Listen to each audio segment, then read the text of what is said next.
नमो तस्सा भगवतो अरहतो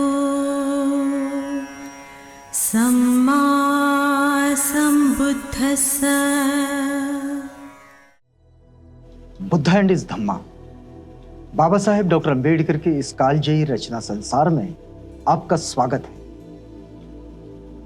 आप जानते हैं कि इस समय हम बाबा साहेब के द्वारा रचित बुद्धा एंड इस धम्मा इस मूल अंग्रेजी ग्रंथ का ये हिंदी अनुवाद आप तक पहुंचा रहे हैं, जिसे हिंदी में अनुवादित किया है डॉक्टर भदंत आनंद कौशल्या जी ने। हमने पिछली कड़ी में देखा कि राजकुमार सिद्धार्थ और यशोधरा दोनों ने इस बात के लिए सहमति दर्शाई और फिर यशोधरा ने कहा कि वो भी आपके साथ, वो भी राजकुमार सिद्धार्थ के साथ प्रव्रजित हो जाती, लेकिन उनके पास नन्हा राहुल है। लेकिन वो ये बात जरूर कहती है कि यदि तुम अपने सगे संबंधियों को छोड़कर घर से बेघर हो रहे हो तो जाकर एक ऐसे नए मार्ग को ढूंढ कर निकालना कि जो संपूर्ण मानवता के लिए कल्याणकारी हो। और यशोधरा की इस दृढ़ निश्चयता को और इस आत्मविश्वास को और इस अच्छी मंगल कामनाओं को लेकर राजकुमार सिद्धार्थ अब घर से बाहर निकल रहे हैं, बेघर हो रहे हैं। आगे बढ़ते हैं। ये शीर्षक है प्रथम कांड के पहले भाग का, ये 18वां अध्याय है, जिसे गृह त्याग के नाम से बाबा साहेब डॉक्टर अंबेडकर ने लिखा है। बाबा साहेब लिखते हैं कि सिद्धार्थ ने सोचा कि वह भारद्वाज के पास जाकर प्रव्रजित हो जाएगा। भारद्वाज कपिलवस्तु में ही रहते थे, उनका आश्रम कपिलवस्तु में ही था। तो सिद्धार्थ ने यह सोचा कि वह भारद्वाज के पास जाकर प्रव्रजित हो जाएगा। भारद्वाज का आश्रम कपिलवस्तु में ही था। तदनुसार वह अपने सारथी छन्न को साथ लेकर अपने प्रिय अश्व कंथक पर चढ़कर आश्रम की ओर चल दिया। ये दो लोग बड़े महत्वपूर्ण हैं जो इस समय राजकुमार सिद्धार्थ के गृह त्याग में उनके साथी बने हैं, उनके सहयोगी बने हैं। एक तो उनका मित्र छन्न, बहुत सारे साहित्य में इनका नाम छंदक भी मिलता है, और दूसरा उनका घोड़ा जिसका नाम कई जगह कंथ मिलता है, कहीं कंथक मिलता है, और यहां भी इसे कंथक के रूप में लिखा गया है। साथ में लेकर बाबा साहेब कहते हैं कि इनको साथ लेकर, यानी कि सारथी छन्न और अपने प्रिय अश्व कंथक पर चढ़कर आश्रम की ओर चल दिए। जो ही वह आश्रम के समीप पहुंचा, द्वार पर ही एकत्र हुए पुरुषों और स्त्रियों ने उसे घेर लिया, मानो एक नई नवेली वधू का स्वागत कर रहे हो। जैसे ही वे आश्रम के समीप पहुंचे, भारद्वाज के पास जाने को निकले, भारद्वाज के आश्रम के समीप पहुंचे तो वैसे ही उन्हें लोगों ने घेर लिया, और जब वे उनके सामने आए, उनकी आंखें आश्चर्य से खुली की खुली रह गई। उन्होंने बंद कमल की तरह हाथ जोड़कर उसे नमस्कार किया। ये सारे लोग उन्हें देखकर अभिभूत हो गए। शायद किसी ने यह सोचा भी नहीं होगा कि एक राजकुमार, जितना सुंदर राजकुमार, ये अपनी उस अवस्था में, जिस अवस्था को युवावस्था कहते हैं, 29 वर्ष की आयु में ये घर से बेघर हो जाएगा और परिव्राजक बन जाएगा, ये उन्होंने भी नहीं सोचा होगा। तो उसे हाथ जोड़कर नमस्कार किया। वे उसे घेरे खड़े थे, उनके हृदय भावाविष्ट थे। वे ऐसे खड़े थे कि मानो वे अपने अर्ध खिले नेत्रों से उनका पान ही कर रहे हो। बिल्कुल ऐसे कि कोई ऐसा नयन रम्य दृश्य उनके सामने आ रहा हो और वे किसी ऐसी विभूति का दर्शन कर रहे हो कि जिस विभूति से शायद फिर कभी ना मिले। कुछ स्त्रियों ने तो यह समझा कि यह कामदेव का साकार रूप है, क्योंकि वह अपने लक्षणों और अलंकारों से ऐसा ही अलंकृत था, इतना सुंदर था। कुछ दूसरी स्त्रियों ने उसकी कोमलता और ऐश्वर्य की ओर ध्यान देकर सोचा कि अपनी अमृतमयी किरणों के साथ चंद्रमा उतर आया हो। ये जो वर्णन है राजकुमार सिद्धार्थ के उस रूप का, जिस रूप को छोड़कर अब वे परिव्राजक बनने की ओर जा रहे हैं।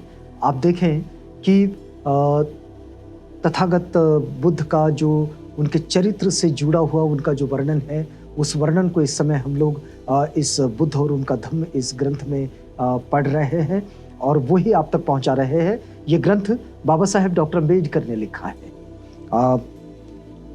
आगे देखिए कि क्या लिखा गया है कि कुछ दूसरी स्त्रियां उसके सौंदर्य से इतनी पराभूत थी कि वहां मुंह बाएं खड़ी थी, मानो वे उसे निगल ही जाएगी। वे लंबे आश्वास ले रही थी और इस प्रकार स्त्रियां केवल उसकी ओर देख ही रही थी। न उनके मुंह में शब्द था, न चेहरे पर मुस्कुराहट। वे उसे घेरे खड़ी थी और उसके प्रव्रजित होने के निश्चय पर आश्चर्य व्यक्त कर रही थी। सबको इस बात का आश्चर्य था कि इतना सुंदर, इतना ऐश्वर्य में रहने वाला राजकुमार, राजपुत्र महलों में रहता है, जो पूरी सुख सुविधाओं में, ये कैसे परिव्राजक बन रहा है। और ये इस उम्र में संन्यास ग्रहण कर रहा है, जिस उम्र में वो ऐसे लग रहा है जैसे मानो कोई चंद्रमा धरती पर उतर आया हो। इतना सुंदर। अब देखिए आगे बाबा साहेब लिखते हैं कि बड़ी कठिनाई से उसने उस भीड़ में से अपने लिए रास्ता निकाला और आश्रम के द्वार में प्रवेश किया। राजकुमार सिद्धार्थ ने उस भीड़ को चीरते हुए रास्ता बनाए और भारद्वाज के आश्रम की ओर चल दिए।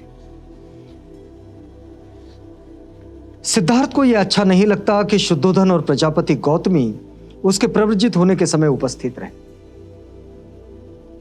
क्योंकि वह जानता था कि ऐसे समय वे अपने को संभाले न रख सकेंगे। लेकिन उसकी जानकारी के बिना वे पहले ही आश्रम में आ पहुंचे थे। उनको तो यह लग रहा था कि महाप्रजापति गौतमी यानी उनकी मां और उनकी पत्नी यशोधरा, ये दोनों अगर इस वक्त उपस्थित ना रहे तो अच्छा होता। लेकिन ये पहले ही इनके भारद्वाज के आश्रम में पहुंचने से पहले ही ये पहुंच चुके थे। अब देखिए कि वो बात यहां कहीं नहीं बैठती कि राजकुमार सिद्धार्थ अंधेरे में अकेले ही रात में घर से भाग गए। ये कहने वाले बहुत सारे लोग हैं जो कहीं सुनी बातों पर अपना मन बना लेते हैं, उन्हें पता नहीं होता। वास्तव में जो घटनाएं हैं वो ऐसी है कि यहाँ उनकी पत्नी, उनकी माँ और उनके पिताजी से उनका बहुत सही डायलॉग हुआ है और वहां से सबकी अनुमति लेकर वे निकले हैं। अब देखिए कि जो ही उसने आश्रम में प्रवेश किया तो उसने देखा कि उपस्थित मंडली में उसके माता पिता भी हैं। अपने माता पिता को वहां उपस्थित देखकर वह सर्वप्रथम उनके पास गया, उनका आशीर्वाद लिया। वे भावना से इतने अभिभूत थे कि उनके मुंह से एक शब्द नहीं निकल पा रहा था। वे लगातार रोते रहे। उन्होंने उसे छाती से लगाया और आंसुओं से उनका अभिषेक किया। कोई चारा ही नहीं था उनके पास कि वो पुत्र जिसको उन्होंने बिल्कुल फूलों की तरह बढ़ाया और वो पुत्र उनका घर से बेघर होकर जंगलों में जंगली जानवरों के साथ जा रहा है रहने के लिए, परिव्राजक बनकर। और वो इस वक्त अपने माता पिता से आशीर्वाद ले रहा है, उनके चरण छूकर। उन माता पिता ने बस आंसुओं की बौछार की और कुछ न कर सके। छन्न ने कंथक को एक पेड़ से बांध दिया था और पास करा था। छन्न ये राजकुमार सिद्धार्थ का बिल्कुल ऐसा सखा रहा है जो बाल सखा है, तब से अब तक उनके साथ ही। तो छन्न ने कंथक को एक पेड़ से बांध दिया और पास खड़ा था।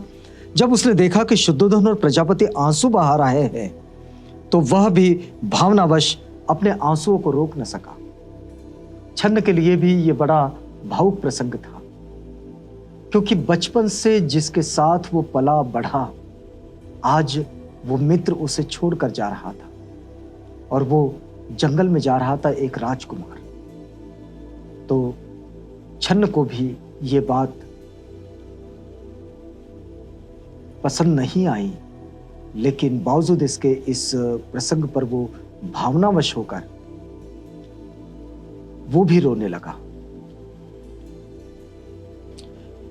बड़ी कठिनाई से अपने माता पिता से पृथक होकर सिद्धार्थ वहां गया जहां छन्न कड़ा था। उसने वापस घर ले जाने के लिए उसे अपने वस्त्र और गहने और कपड़े दे दिए। राजकुमार सिद्धार्थ वहां तक गए जहां छन्न खड़े थे। छन्न को अपने कपड़े, अपने गहने, अपने आभूषण सब उतार कर दे दिए। तब उसने अपना सिर मुंडवाया। ऐसा करना परिव्राजक के लिए आवश्यक था। परिव्राजक होने का यह मतलब था कि उसने अपना सिर मुंडवाना था, केश वपन करने थे। तब उसने अपना सिर मुंडवाया। ऐसा करना परिव्राजक के लिए आवश्यक था। उसका चचेरा भाई महानाम परिव्राजक के योग्य वस्त्र और भिक्षा पात्र ले आया। सिद्धार्थ ने उन वस्त्रों को पहन लिया। अब यहां द्वार पर ही ये बात चल रही है कि राजकुमार सिद्धार्थ, उन्होंने सिर मुंडवा लिया है और उनका चचेरा भाई महानाम वो उनके लिए वो परिव्राजक के वस्त्र लेकर आ गया। और परिव्राजक के वस्त्र लेकर राजकुमार सिद्धार्थ ने उन वस्त्रों को ग्रहण किया, उनको पहन लिया। इस प्रकार परिव्राजक का जीवन व्यतीत करने की पूरी तैयारी करके वे भारद्वाज के पास गए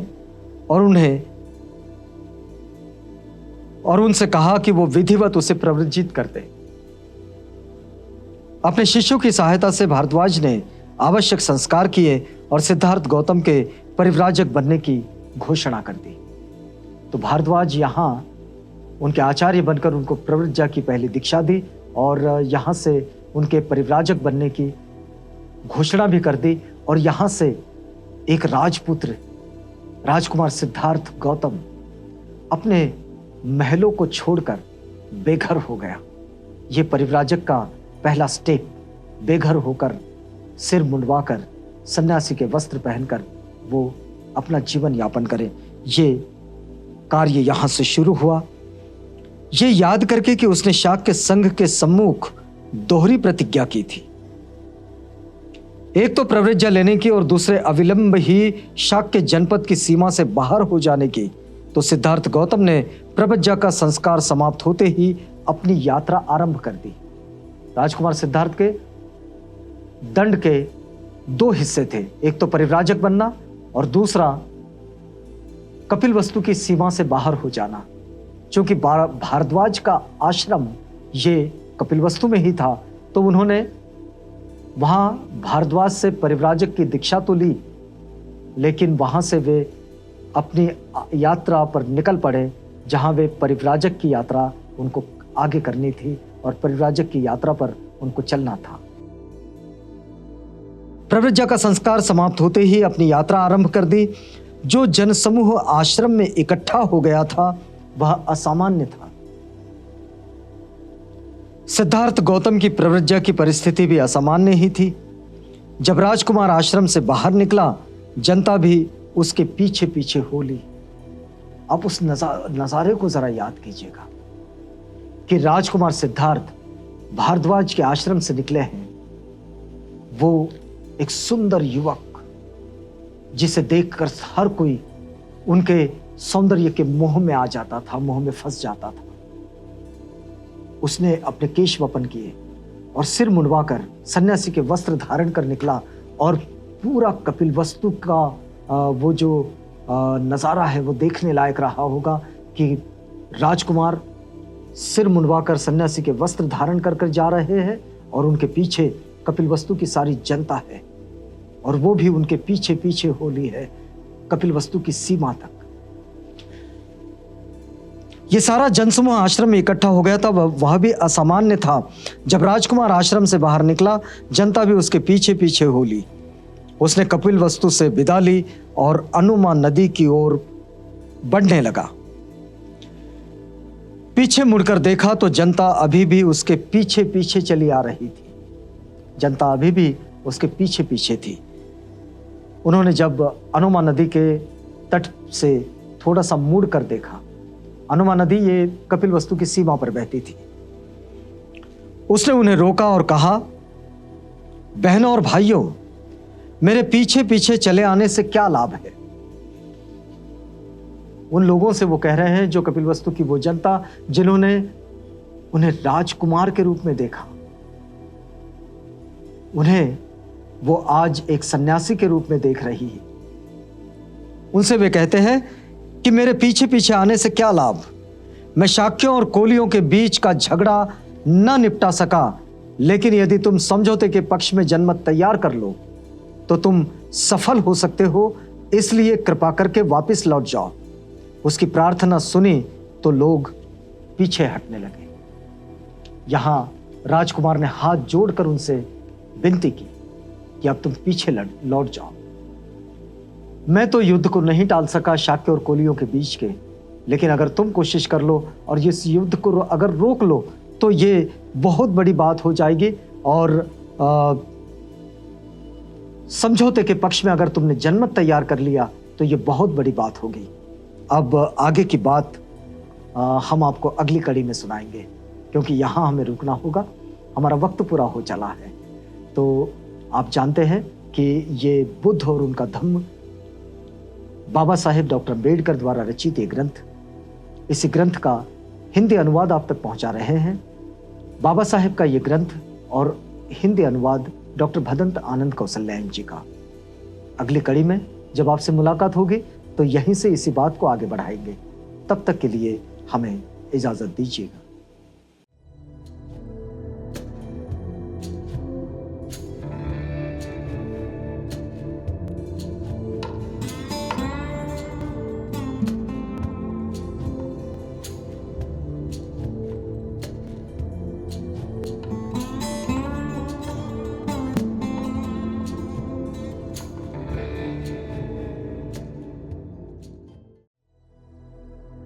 बुद्ध और उनका धम्म।